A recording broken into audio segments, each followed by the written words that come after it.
Okay, Living Without Limits is MidState Arc's division for everything assistive technology and remote support.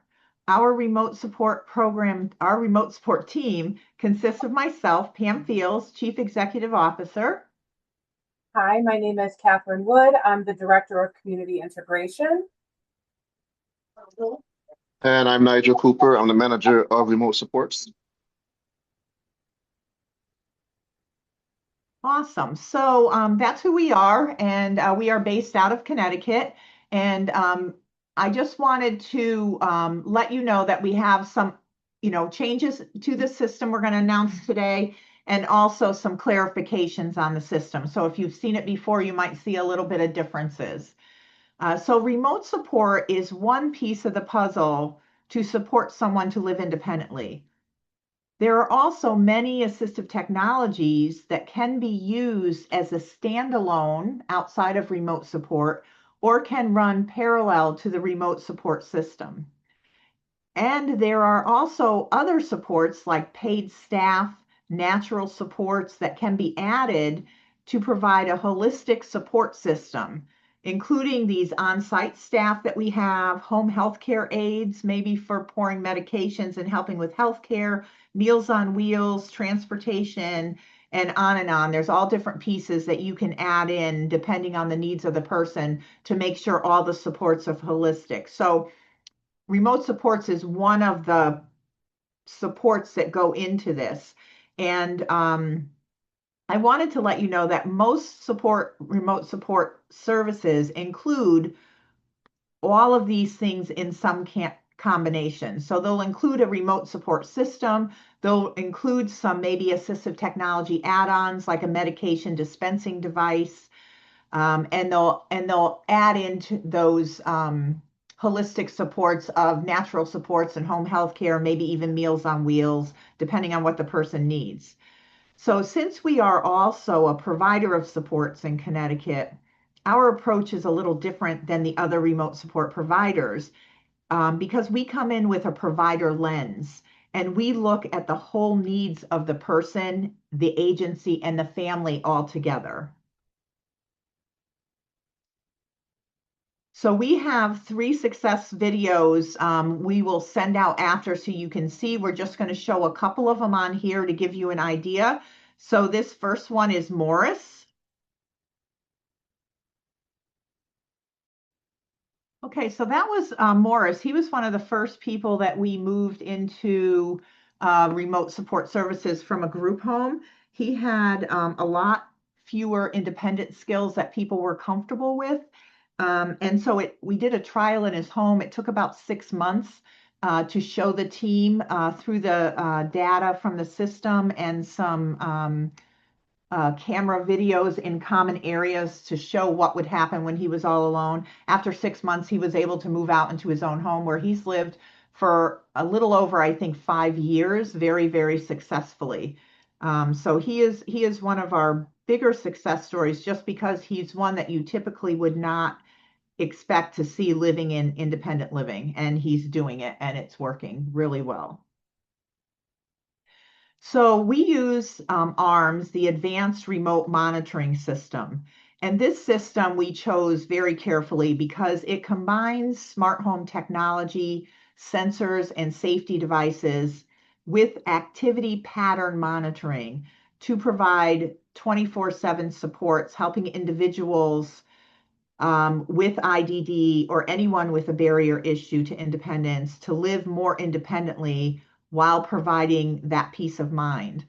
So we have partnered with alarm.com and their distributors to provide this support along with the extra supports that we add into it as a provider to make sure that there's tons of extra round the clock support for people.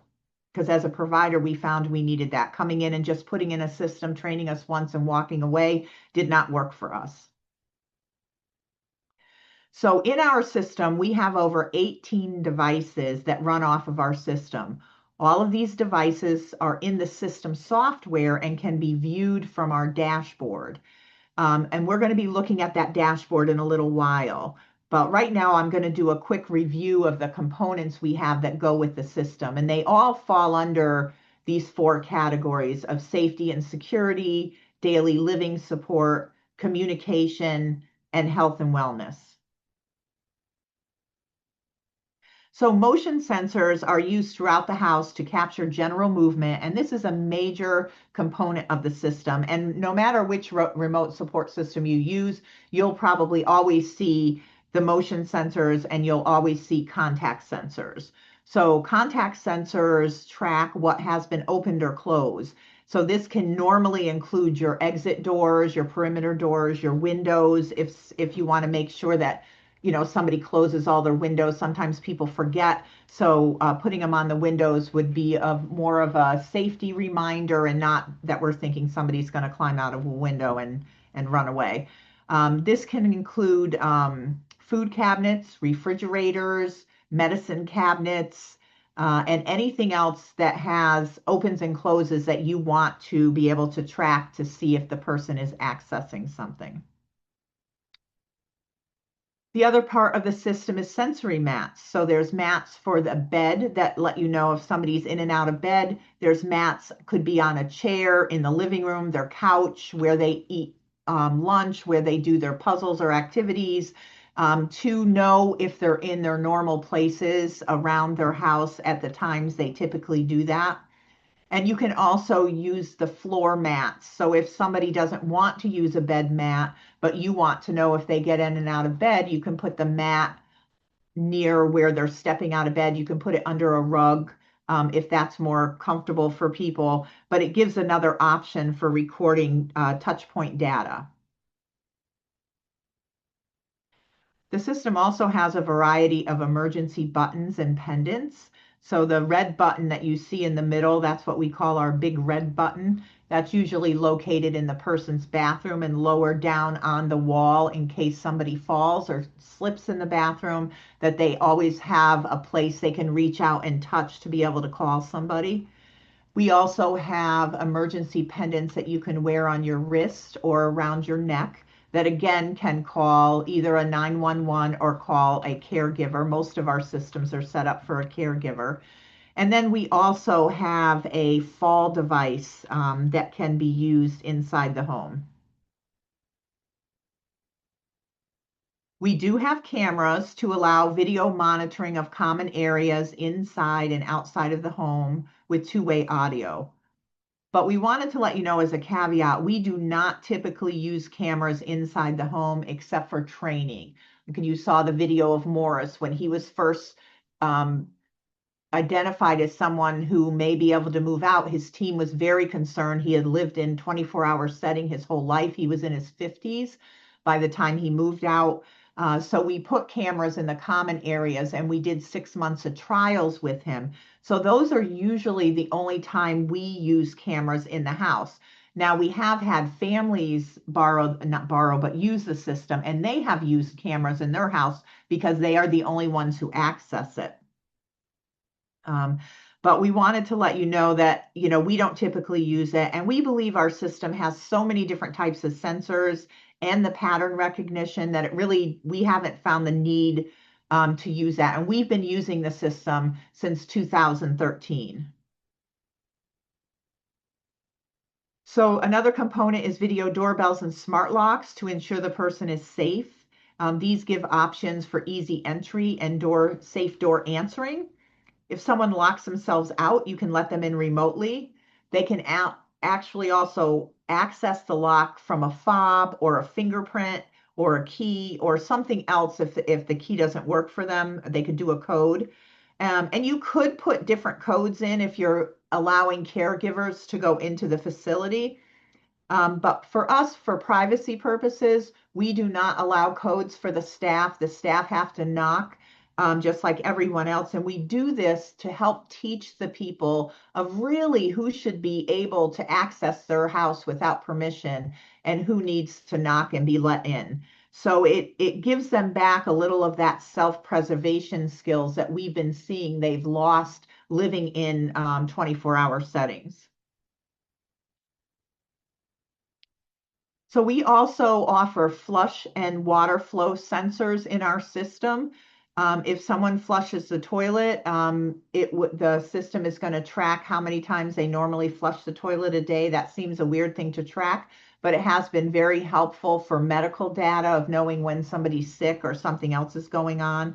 We also have water sensors for overflow. So whether it's a sink, a toilet, a bathtub, a dishwasher, or a washing machine, it can track if somebody is overflowing those areas. And we do have a shutoff with that type of valve on it. So if you put the shutoff in when the device registers a water on the floor, you can actually shut off the water until somebody can arrive and deal with the issues. We have environmental controls, including thermostats for temperature. We have lights, plugs, switches, blinds, and all of this allows the person or a caregiver to adjust the comfort of the home and make sure it's always comfortable for them. So it can let you know if all of a sudden their heat is out and they're cold. We've had people in the summer without the thermostats, before we put a thermostat in their house, have their air conditioning go out and not let us know for 24 hours, and it was extremely hot in the house.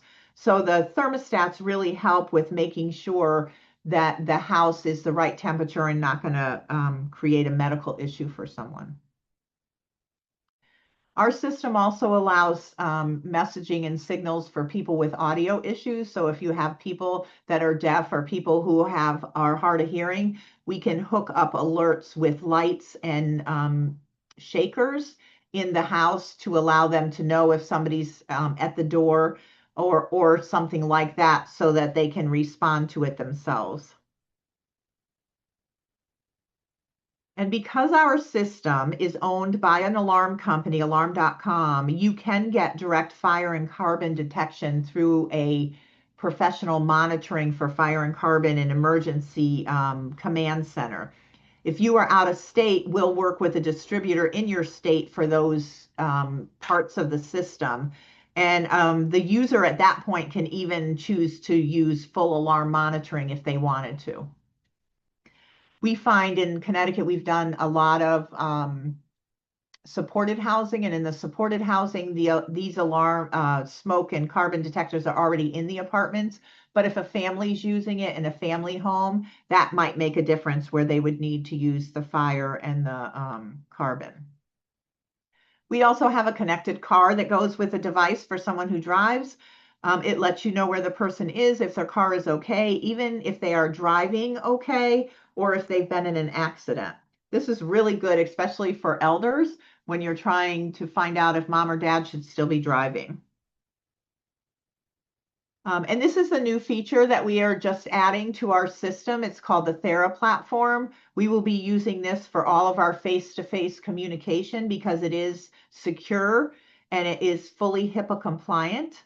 It does have two-way access, so we can call into the person or the person can call back into us. We can schedule face-to-face sessions on a regular basis. So knowing that they want a face-to-face session at 9 o'clock every morning while they're getting ready for work, you can schedule that, or you can do on-demand face-to-face sessions. So this is a nice new part of our system that we're really excited about. And then, because it's an alarm system, they're always out there trying to grow and be proactive in this area. They're always looking for better ways to provide supports. So they have created a PERS device, personal emergency system, that will be available in the near future. We're hoping within the next year, that will allow the individual to wear the PERS out in the community, and you'd still be able to get that notification without having a separate device. It would still go through the system. And the other thing they're creating is Aware 10, which is another option for remote monitoring, and it was really created more for the elders. So it works with just the motion and contact sensors. It lets you know that a person is in and out of the house or moving around the house. So it's a very low level access. It's not as robust as the ARM system, But for somebody who doesn't need a lot, it could be the answer for that. And it is smartphone based. So if the user doesn't use a smartphone, it's probably not going to work for them. So we wanted to go over a little bit about our activity pattern monitoring. So ARMS is the only system that I know of that provides activity pattern monitoring. In the past, we have referred to it as AI, but it's actually a machine-based learning system that's built into the software and the machine. And so we've switched calling it to AI, and I'm going to explain in a moment why, and we started calling it active pattern monitoring. So the system does not use AI as you may be thinking when you hear the word AI. And we've found that this is a misconception out there, that when people hear AI, they think that maybe a system like GP Chat or Genesis or whatever AI program you have actually does the monitoring for somebody. And that is not what this system is. This is a system where the sensors are put in place, and then the person begins living their life in their house. Then the system records the pattern the sensors are sending as the person moves around their home and activates the sensors. And then from this information, it creates a baseline of movement. Then from that baseline, we can set up the system to provide additional alerts when somebody is off schedule. So if they normally get out of bed at 9 o'clock in the morning and it's 10 o'clock in the morning, the system can then send an alert saying it's a different pattern because they're normally out of bed at 9 o'clock. So it helps us to provide more in the actual time of knowing how somebody's doing and if they might need assistance. So we wanted to clarify that because a lot of people were thinking it was a system being monitored by AI, and it is not. It just has a machine learning component, which can be considered low-end AI in the system. So ARMS does have this activity pattern monitoring. It recognizes the pattern. Like I said, it establishes a baseline. It detects an anomaly, and then it will send a proactive alert. So that's how the activity pattern monitoring works.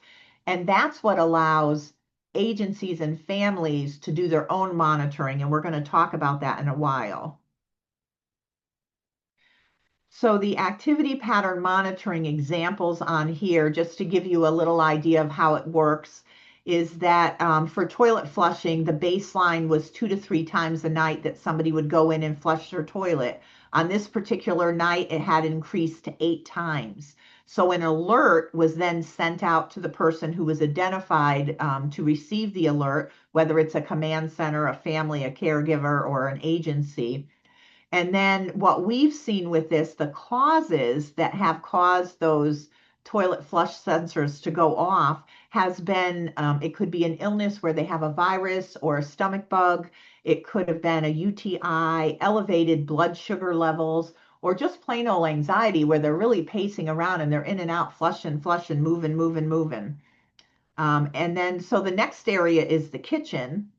And the baseline for the kitchen would coincide with their meal times. But in this case, they had not accessed their food cabinets or their refrigerator, and it was after lunch. So they had missed breakfast, and now they're missing lunch. So a alert was sent for a check-in. The bed sensors, in this situation, the person normally sleeps for 8 hours, but this person was in bed for over 16 hours. And so a check was sent to make sure they're okay. And finally, the last one is motion sensors. So motion was not detected during a time that they were typically home. So an alert was sent to make sure they didn't fall or that something else happened and they weren't able to be active like they normally are. And we just want to let you know that the system is very individualized. We can set things for anything that people want to see or do. So the amount of time between the lack of data and an alert can be individually set. So when this one, the bed was 16 hours before an alert was sent because this person probably fluctuated, especially on the weekends with sleeping late. But you can set it for 2 hours past the sleep time if somebody's really routine.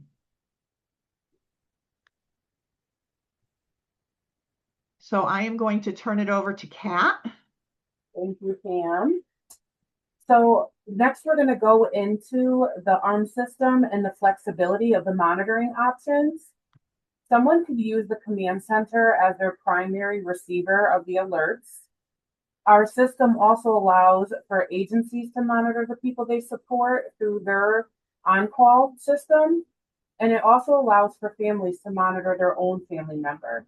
Both of these options do allow for the command center to be a backup in case of an emergency. And the other nice feature is that families and agencies can receive the alerts the exact same time that the command center is receiving them, not having to wait for the next day if there was an issue that arrives. They don't have to respond to the alerts. It really is just to kind of give people a peace of mind of knowing what's going on. Our command center is located in Connecticut. It's open 24/7, meaning holidays, weekends, snowstorms, doesn't matter. There's always a virtual support partner monitoring the system and responding to any alerts that come through day or night. It also offers immediate responses to critical alerts, provides two-way communication, and comprehensive documentation, such as pulling reports of the alerts that come through and how they were responded to. Now we're going to talk about the dashboard in the ARM system. Our ARM system can allow agencies and families to have dual access to the dashboard for real-time situations. The command center, agency staff, and/or families are able to monitor the system and know what's going on throughout the day and/or specific time frames throughout the day, weekends, or holidays. We're able to set up sensors in the system. We set rules for each sensor, how the alert is going to come through, who gets the alert, and how often they want the alert to come through. And it could be changed, as Pam mentioned earlier, at any time, just really depending on what the needs of the individual is. We can also enter a change in schedule, such as if somebody's in the hospital or somebody were to go on vacation, so that the alerts aren't going through, because we know during these time frames, it's not going to be their normal schedule routine. You can also see all the individuals in the system that you have running for your agency in one place, no matter where somebody's living. The ARMS has many reports that can be generated for review so that you're able to track the progress. It'll send out alerts for malfunctions or even when the battery is low, so that we can ensure that the system is continuously working as expected.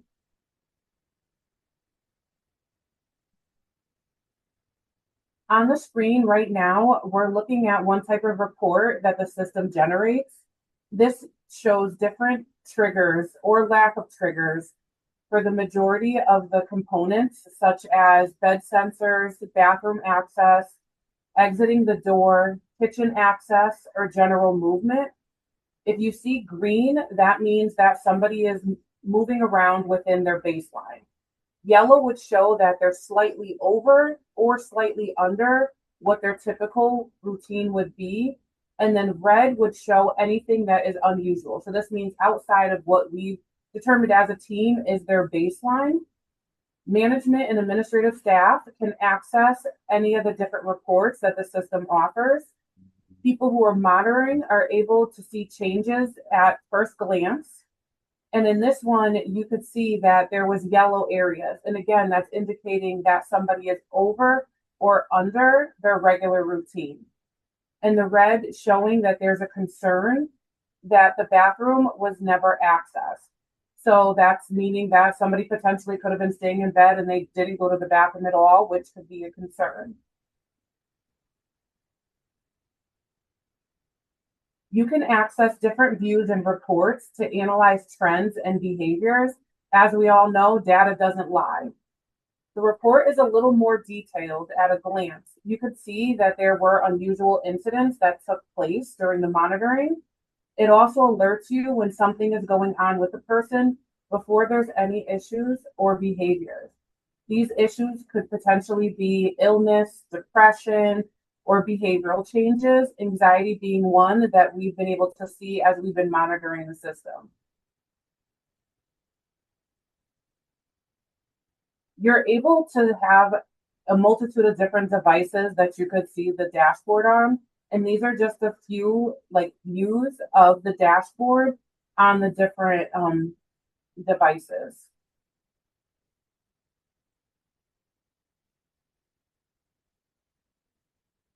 Living Without Limits will work with the individual and their team to ensure that the system is properly installed, that training on the system is given not only to the individual, but to the agency or families, anyone that's going to be supporting the individual while using this device.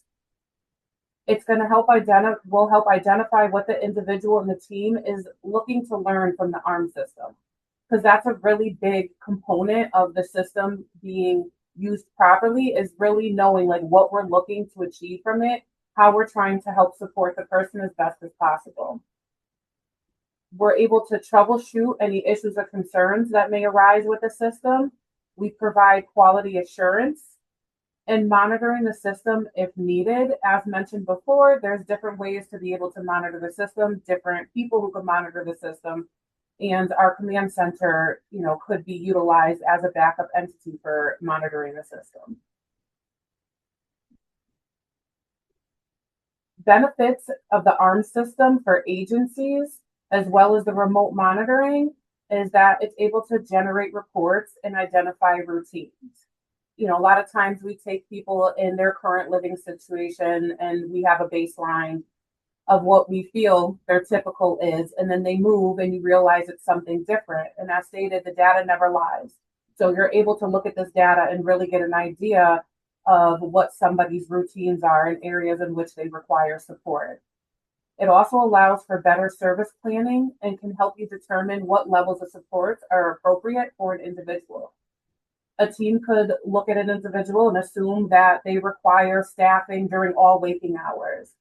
With the system watching them and learning, watching their routines and being able to send alerts out during those times in which staff aren't there with them, you're able to get a better idea of what staffing support somebody truly requires. It's also able to provide early intervention, which helps with preventing crisis and promotes proactive support rather than being reactive. Outcomes and progress towards independence are being tracked, and it also creates family partnership. Benefits of the remote support for families starts with a peace of mind. It has the ability to be able to allow families to just run errands and know that your loved one's being supported. It's somebody there when nobody else is there. It's assisting and promoting independence. Imagine having an invisible support person right there with your loved one. This system and service helps people begin to prepare for what their future in independence is going to look like, because it looks different for everybody. The system is data-driven, which helps provide a factual picture of someone's challenges and strengths so that the teams know how to best support them. Skills are continuously being built while providing a secure safety net in this process. And not only is it building confidence for the individual, but the family and caregivers as well. It takes a village, and our system can be a part of that. As Pam had mentioned, we had 3 different success stories. Right here, we want to show Alexis and her success story as she embarks on her journey towards independence.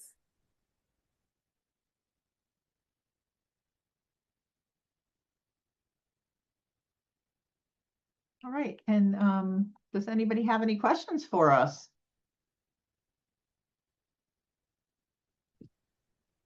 Hi, Pam. There is a question in the Q&A. I did answer it briefly, but if you want to expand upon it, Dawn asked, what happens in the event of loss in power or Wi-Fi? Okay, so our system first runs off of cellular data, so we don't have to worry about the Wi-Fi unless there are tag-along systems that we have running at the same time. And the system does have 48-hour power backup. So when we set up remote supports for people, we set up a system where they have a plan of for each individual person, how long can they stay alone if there's no remote supports, or can they stay alone at all? Do they need staff now around the clock for that? Um, can they stay alone during the day for 5 hours? Are they okay at night? So you do an individual plan for each person and it gets built into the program. Like I said, we've been running this for 11 years. We have had some power outages, and Kat may want to jump in and add if I'm missing something, but I don't think we've had any major issues with it when their systems were down. No, there wasn't. It was like brief power outages, but as Pam had stated, anytime somebody chooses to utilize this system, we've created not only a response form to how we'll respond to alerts coming through, but also an emergency backup plan so that the team, the individual, and then whoever the person is that's monitoring the system and responding to alerts knows how to handle any emergency, such as if power were to be out for an extended period of time, or if there, was an issue, with the system and, we're working on getting it, like what would need to be done. So whether that meant phone calls in or, whoever the emergency contact is for the person, does spot checks every so often, there's always something in place prior to utilizing the system. As far as the sensors go, they also work on battery power. So if the power was to cut off, the sensors will still be functionable due to the fact that they work off of batteries. Okay, and I've also allowed all of the attendees to talk. So if you have a question, you can go ahead and ask. Dawn, did you have a question? Oh, it was just that one question that I had asked about the power. Okay.